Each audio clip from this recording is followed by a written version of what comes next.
the Daniel 9 speaks of 70 weeks, 490 years, and it separates off the final 7-year period.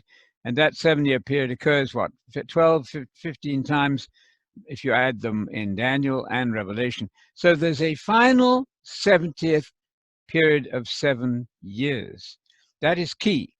And in the middle of that period of 7 years, the Antichrist turns bad.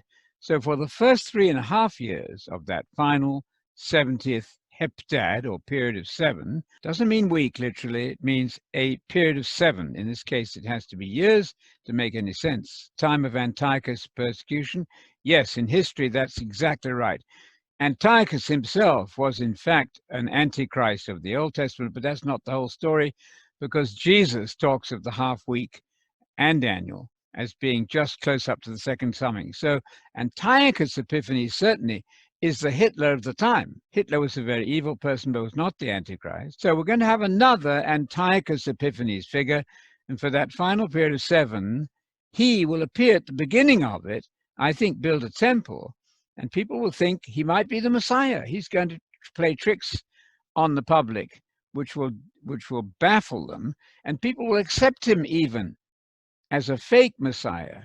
And in the middle of that heptad, that's a period of 7 years in this case, he's going to turn bad. His real colors will show, and he will turn in fury against the Jewish people and against the Christians too, because the Christians are not going to be raptured before that time happens. Now, they can escape in their own home. Jesus did say of the Philadelphia group, the periods of the church are not chronologically to be stacked one on top of the other.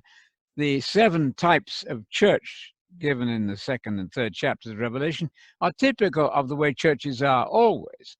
So there is a good model of a church, the Philadelphia church, who are getting things right. They have a little power, but they have not forsaken the gospel. That's why they're doing so well. And it says of them that they're going to be protected from the Antichrist.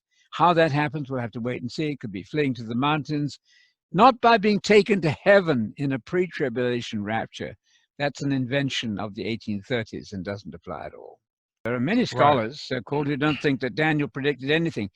But to put all that in the past would deny clearly what the book of Revelation says about that period of 7 years. And that's what's known as historicism, is that right? Historicism says that most of all of that revelation, some of them say it's completely fulfilled. That would mean the second coming happened in 70 AD.